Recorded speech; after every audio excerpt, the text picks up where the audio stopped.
Good afternoon, ladies and gentlemen. Welcome to Lifestyle with Dr. Moby. I'm Dr. Moby, and today we are fortunate to have great guest, Dr. Samina Ahmad, with us. Let's welcome Dr. Samina. How are you? Hi, everyone who's watching. Thank you so much, Dr. Mubashir, for having me here. I'm so excited.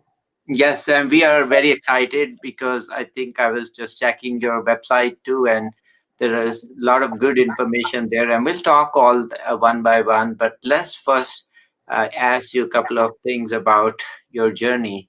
I know you are Iqbalian, so proud of that to see Iqbalian here. And then in US, whenever we see any Iqbalian, we feel so connected always. Definitely. When I found out that you and I have that connection, I was so happy because I haven't met a lot of Iqbalians physically. I have met them at the Apna convention, but usually, to just kind of bump into them like that, it's always a pleasure. Yeah. And same here.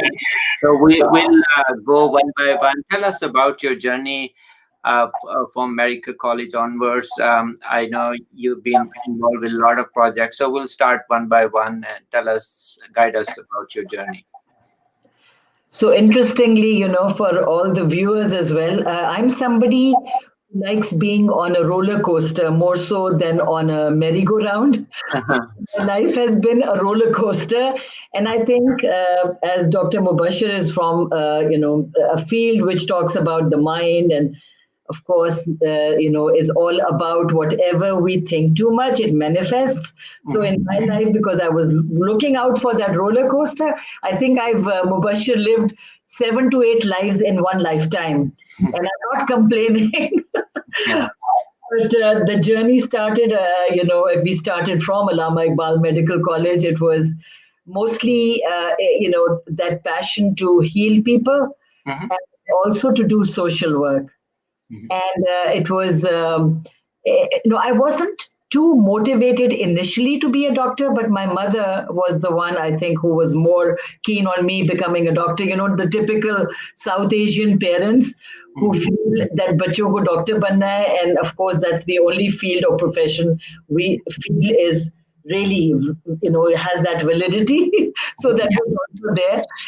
And started in internal medicine, moved on to pediatrics, and initially in Lahore and then in Karachi. Mhm. And, a lot of focus was on social work, but during my OPD sort of encounters with patients, and you remember in Pakistan, we see literally 60 patients in a day. Mhm. I Yeah. remember most of them, were having problems with the gut. Mhm. So that, in a way, was a field that really fascinated me. Nutrition, what to eat, how to eat, all that stuff. And I was getting a lot of doses of this nutrition knowledge from my home because my mom and dad were born in India. Mhm. Mom was born in Shimla. My dad was born in Jalandhar. So mom would say, don't eat the yellow lentils a lot. And Mhm. that was my favorite, by the way, masoor ki dal. Yeah. Yeah. Dal chawal. She would say, कि नहीं, अगर ज़्यादा, if you eat them, the eyes will become weak. And I never understood that at that time. And then she would say, don't drink water after eating watermelons or stuff like that. Later, I discovered that this is all part of Ayurveda, which is a 5,000-year-old science. But at that time, I had no knowledge. Mhm. I got married. Soon after doing I think it was my residency, and then I moved to Karachi. And within a span of literally 4 years, I had three boys. Wow. Don't listen to my family planning sort of things, because the reason I bring that is I was the first doctor in Pakistan who was used for family planning. So my friends used to make fun of me that why have they chosen you? You are like, look at you. You had no at least distance between the kids. So but that's what happened. And then later on, we moved to the United States, my husband and me. But at that stage, also, the reason I call my life a roller coaster is at the age of 18, I met my would be husband, my fiance, Salman Ahmed. And he, I think, made me do medicine twice because he was not that keen on doing medicine, and he was doing it because my mother said he can't marry me till he becomes a doctor. Oh, I did not know that. So, Salman had to become a doctor mainly for that reason. But I was the one who was making all his practical books and notebooks, as you know, how many we have to do, right? Yeah. So, whenever there was a time to do a frog experiment, I had to do it twice, once for his book as well. But Salman's passion was cricket and music. Mhm. So, after we both graduated, uh, my mother obviously was presented the qualification. She said yes to the marriage. Mhm. And then it was his passion music which took over, and I supported him. And we started this biggest band in South Asia called Janoon. Yeah. Yeah, and he was actually also very popular with Vital Signs, one of the founding members. And then, everybody loved him. And, and you're also, my class fellows happen to know you very well, and they had a lot of respect for you.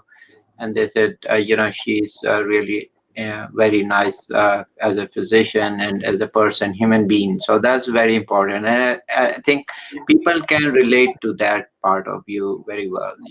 I have not known you for long, but I already get that sense that what you're saying, what you are really into, passionate about, and believe your belief really shows that from your talk, and also from. So I was really intrigued by your website. As a lot of people talk about just wellness and health, but they don't follow, and they don't believe themselves. So that is very good that you went through training and passion. And also I saw that you work with a lot of here too, did special training for that. So tell us about that experience. So, interestingly, when I was practicing medicine and also looking at patients, there were certain observations which I think stayed with me. And one of them was the side effect of a lot of medicines. So, as Mhm. I wasn't a gastroenterologist. I mean, I wasn't a gynae woman Mhm. where, as a gynecologist, you deliver a baby and then there's so much of happiness of like, presenting the baby to the parents and everybody's happy, or a surgeon where somebody comes with a lot of discomfort and you literally give them immediate relief. So, as an internal medicine practitioner, what happens is people come with different kinds of diseases. Usually they are chronic. The acute ones are handled by the emergency people, but in the chronic cases of diabetes and heart disease and cancer, autoimmune, and all, I just felt I was somebody who was providing a prescription to the patient constantly, and filling up their medicine bottles. It was more like a band-aid approach, that kind of a philosophy. And I mean, I do respect medicine, allopathic medicine, but I felt there was something missing. I think that's what made me move on to getting more curious about alternative medicine. Yeah. And so I came to the US in 2002, and initially my major interest was to get into a medical sort of setting, so to do my USMLEs, get into a hospital. Yeah. But certain incidents took place in my life also, which kind of moved me and motivated me to the holistic field. I was in encounters, at least 22 encounters in a plane, different ones, Mhm. where a passenger became unwell and the pilot announced, "Is there a doctor on board?" And being a good Samaritan, I would be the first one to get up and say, "Yes, let me see what I can do." And, the positive side here is that I was able to take care of all those cases. But the question that came to my mind was, why is this happening again and again and again? I always knew I'm a healer and I know how to heal. And in Pakistan, most of my patients were very satisfied with what I did. Mhm. And there was some kind of a belief system that also stayed where, I ran my clinic for almost 7 years in Karachi, but I didn't charge my patients. Mhm. And the reason I didn't is because Salman became very famous at the age of 24. And I told him, Salman, it's like a one life to live kind of deal. So if you are going to make the money, then me as your partner, I have to give it back. So it has to be that law of giving and receiving. We Yeah. can't receive. So I think that also influenced my life. And slowly and gradually, I moved into the holistic field. And the interesting thing is, how did I get there? There Mhm. were two times or three times when I wanted to literally take my exams, my USMLEs, but I was being prevented literally. I don't know if you've ever experienced that, that a roadblock comes. My mother became unwell and I was the only caretaker here in the US. Two times that happened. And things preventing you from where you want to move. So one day, Mubashir, this is interesting. I sat in front of my laptop. Mhm. I was having a little conversation with the higher power saying, hey, I know you sent me here for a purpose. I know I have a purpose in life and I'm trying to find that. I know I'm a healer. I can heal. I know how to do this. So why are you preventing me from moving in that direction? And then I wrote down the one word which defines what my passion was, and it was nutrition, but I made it more as holistic nutrition, and many websites popped up. One of them was Institute of Integrative Nutrition in New York. Mhm. I kind of clicked on that. I thought it was a course or a certification of 30, 40 people, and I joined it. When I arrived that day at this place, which was where Columbus Circle is, and it's the Time Warner building. I entered that, and there were 700 people there from all over the world, and it turned out to be the biggest nutrition course affiliated with Columbia University. And I think my life changed from that conjecture. I got introduced to some amazing people like Dr. Andrew Weil, Deepak Chopra, Debbie Ford, and it was a Pandora box. I think holistic health or alternative medicine, it's like a big well. There's so much to discover and find out. So, in the last 18 years that I've been here in the US, I have completed almost 20 certifications in Ayurvedic medicine, in energy medicine, in massage, and you name it. It's and nutrition mainly, Ayurvedic nutrition. I went to India also to study Panchakarma, Mhm. which is a detoxification. It's like a detoxification experience where you literally detox yourself, mind, body, and spirit, Mhm. following bunch different, like literally five, kind of like five techniques. Mhm. uh, I think my life changed after that, like I said. And then I knew that missing link was that I was somebody who wanted to heal people more on a preventative level and try to reduce the number of hospitalizations. That's what was my, sort of passion that let me teach people how they can stay well as compared to falling ill so frequently. Okay. So also tell us about your experience with Deepak Chopra. I know you've met Deepak, and he is really into all this holistic approach and so forth. So tell me some of the tips or things you have learned from Deepak, or you would like us to know. So, Ayurvedic medicine is like a 5,000-year-old science, which originated in the subcontinent area, India, Pakistan, right now, but that area, and it teaches us that our body does not begin from here. Like Samina does not start from here, the skin. Samina is not just a physical body, she is a mind, body, and spirit. So think of it like an onion. You've got many layers. You Hmm. have an outer layer. Your outermost layer is the environment. Okay. So if your environment is not healthy, you cannot be healthy. Okay. So it's a very important thing to understand. And the environment means not only keeping it clean, it's also pollution, it's also respect for nature, animals, trees, whatever is there. And it's your personal responsibility. So you have to keep that in, be mindful of that. And then you move in and you have this physical body, how do we get this body? Because of eating food and drinking water. So that's how you feed this. But then you go in deeper, and that's where your mind is. So the mind is literally your intelligence, your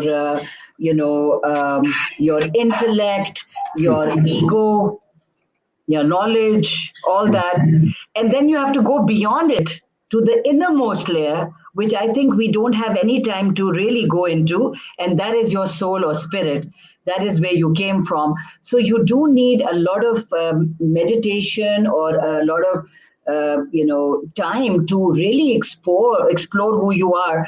So I have to mention the biggest I mean, Deepak taught me a lot of stuff, but I think, what I took home was the 4 questions he taught me to ask during my meditation. And I learned primordial sound meditation, which is a very special kind of meditation. You know, there are too many kinds of meditation. There's visual, there is the transcendental meditation, and there is a walking meditation. So there are gazillion meditations. But he taught us primordial sound meditation, which really uses natural or nature sounds to go into a deep state. And the questions that he told me I should ask during my meditation, I think have brought me where I am right now. So I'll share those with you and the viewers.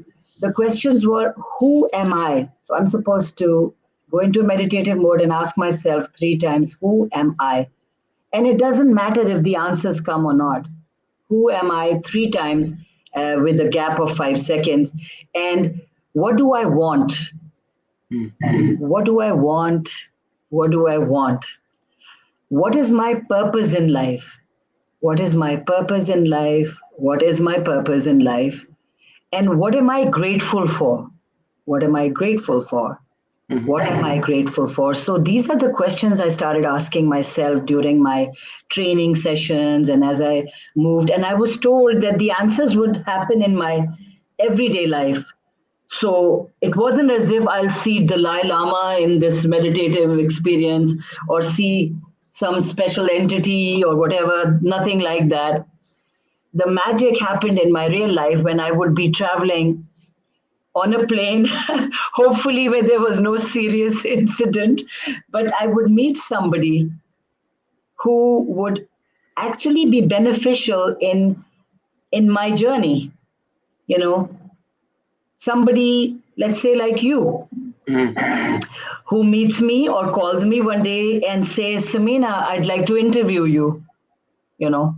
And I didn't call you, I didn't find out where Mubashir is, who is Mubashir, whatever. But it's as if certain kinds of things start happening in your life which steer you towards your goal or try or expedite your goal, because you are obviously focusing on something. And I think that focus, if it's also given during prayers, and it doesn't matter which faith tradition you come from, the whole principle is when you focus, it grows.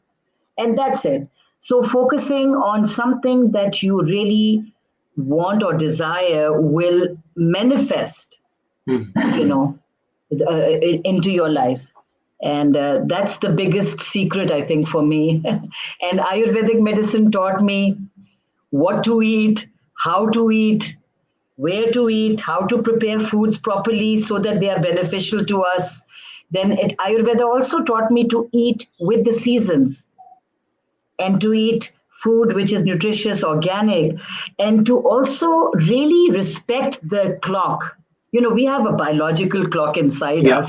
There is an actual clock too, but we have stopped honoring our biological clock. So the tendency is to keep eating, not really being mindful that there is a time when you have to stop eating too. But we have actually, you and I studied medicine, and you know, we have a satiety center. We've got it all programmed here, and it tells us when to stop eating, right? But guess what? If that'll only happen if we put the spoon down. Yeah. If you keep, eating like that, how will it be? So we've become like animals. Animals have no satiety centers. So I think it's time to really go back and try to explore and find out all that knowledge which has existed, because guess what, modern medicine is 100 years old, but we've had sciences before that. People were around before that. So you've got Chinese traditional medicine, you've got Ayurveda, you have so much of other stuff. So what I tell people is, I'm like a construction worker. I've got a belt with tons of tools in it. When I meet my client or my patient, I'm going to pull out the tool that is required for that particular person. So my practice is personalized medicine. Mhm. It's basically not like a cookie cutter solution that everybody gets Panadol for headache. Mhm. The reason we don't do that is because your cause of headache is different from mine, and your experiences are different from mine, and you are not only a physical entity. So if I don't get to know about you, really about you, who you are, I will not be able to heal you. Unfortunately, our modern medicine system gives you only 10 minutes with a doctor.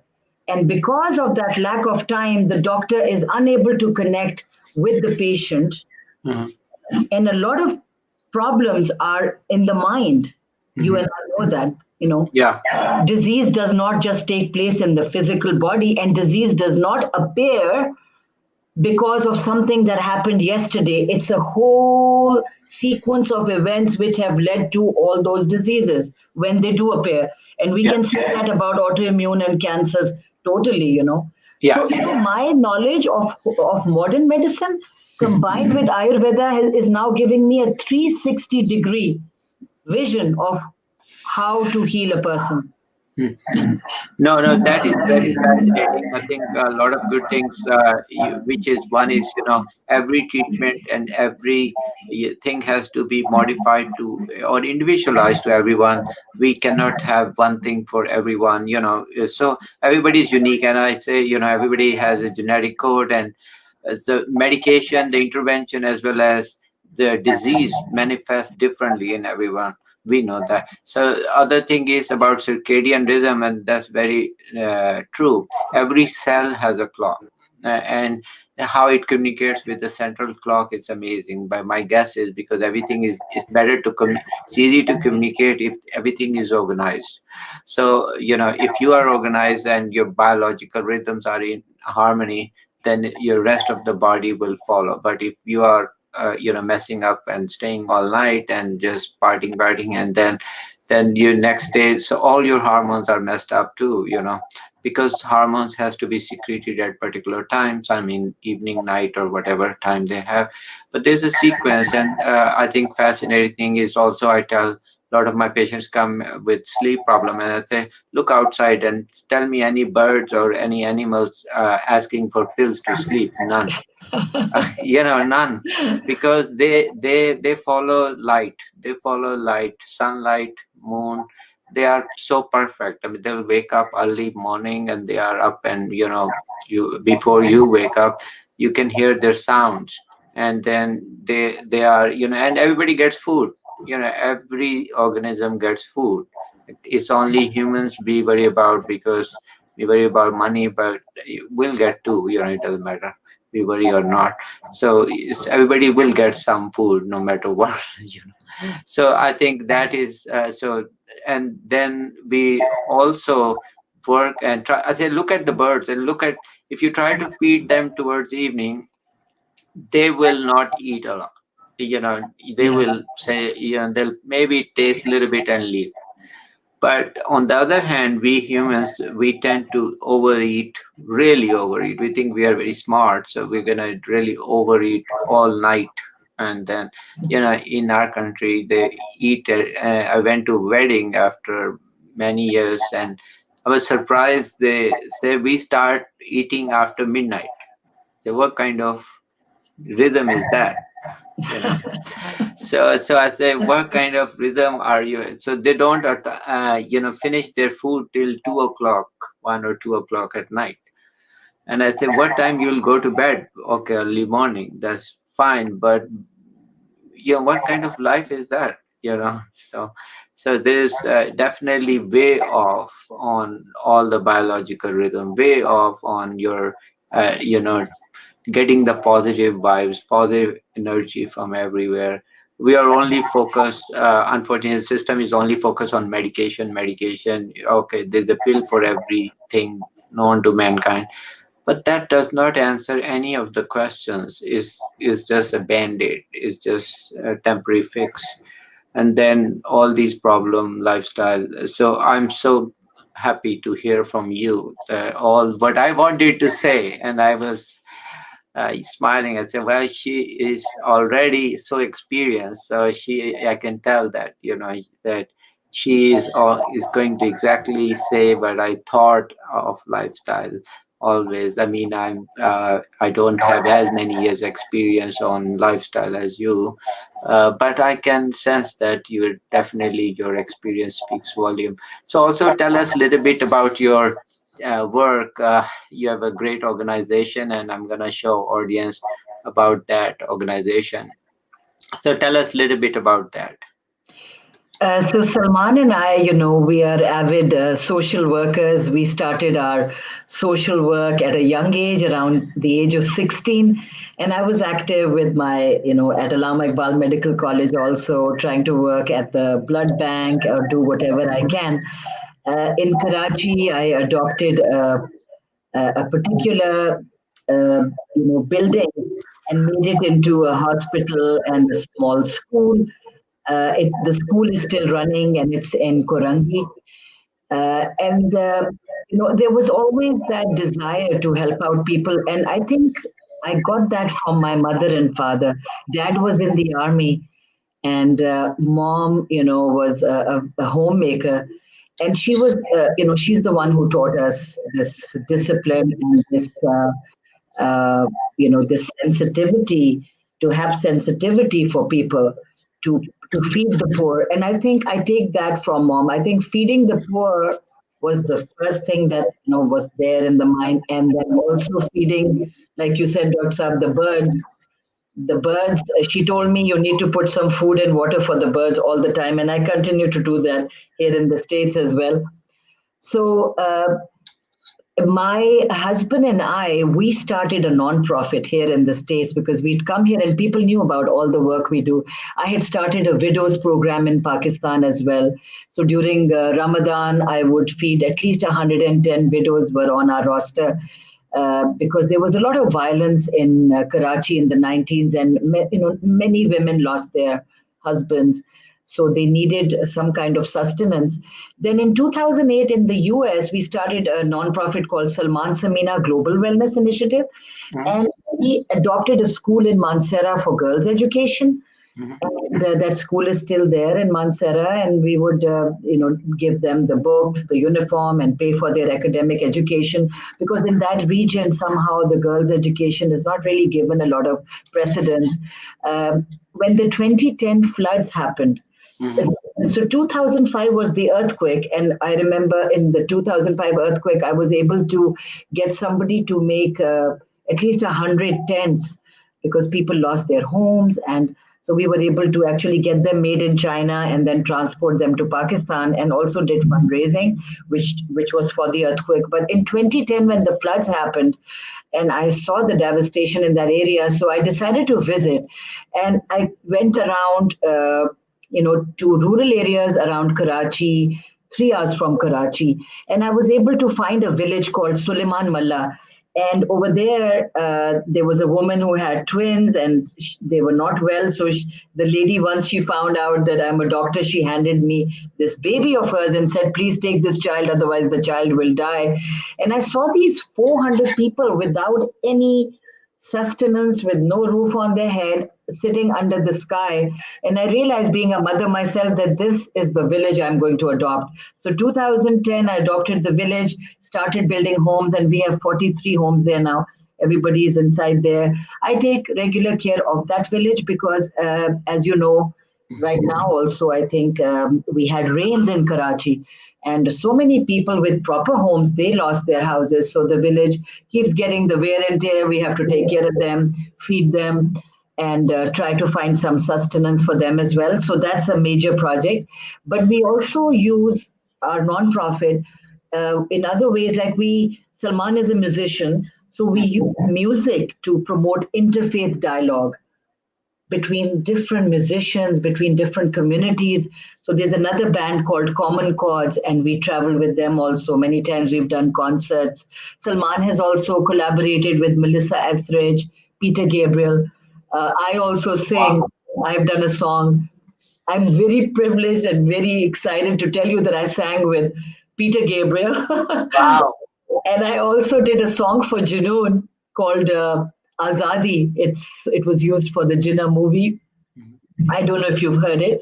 No. Junoon se aur ishq se milti hai Azadi. It's an amazing song. Yeah, I've heard the song, but I did not know you. So I sang the female part in it, but that song also got the biggest awards in Pakistan. And I have a joke with Salman because Salman has done over 100 songs with Junoon, but the only song which got an award like of this stature, which is like the Oscar, call it not the Oscar, I guess. Here we have the Grammys.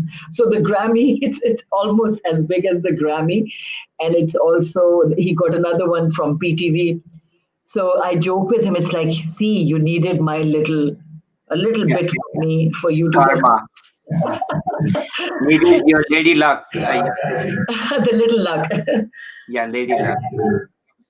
So yeah, so that's amazing, and I wish everybody check your website and organization. Great work you're doing, and continue with that. And any help we can do at Lifestyle TV, will be very happy to advertise your achievements and come back again. And this interview is so short for giving all that. We haven't even started. I thought we could do 2-3 hours of this interview, but I think just for time's sake, we'll just say goodbye, and then any final thoughts you would like to share with my audience. Um, I think what I want to share with the viewers is that keep an open mind to things in life, and try to be accepting of situations. Don't be like an oak tree, very rigid. Try to be like a reed. It's okay. We have to tame our ego, and we don't have to have this stoic, stern attitude all the time. Be kind, be graceful, be gracious. Life is short, and whatever gift you have, Mhm. and everybody has a gift, because if I give an example of you, Mubashir, there's only one person like you that God created, which has a certain talent that nobody else can do as well as you can. So try to discover that talent and skill. And then with that gift, try to kind of take an action on it. Whatever that gift is, take an action and then connect it to some cause which will help people, a humanitarian cause. Just make that into your aim in life. And if you can do that, I have to tell you, life will be very easy. It's not difficult at all. So No, that is so so true. that's And I tell a lot of people too that on Earth, humans are the only species which they're not doing anything good to anyone except helping each other. So if we don't do that, I don't know much purpose of us here. Like we actually ruin nature. We destroy trees. We just eat animals. We do a lot of things which are not really flourishing Earth.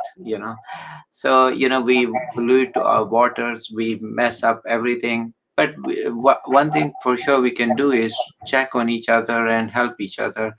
And people who are not so fortunate, who are still living for a day-to-day food or anything, just whatever we can do. I mean, nobody, you don't have to be millionaire to do everything. You just have a great heart, and that's all. I do that. Whatever we can add few cents to our struggle, to this planet and to well-being of everybody, will continue. Thank you for coming to our show. It's been pleasure, and say hi to Salman. Thank you so much for Bye. having me. Take care. Thank you so much. Bye.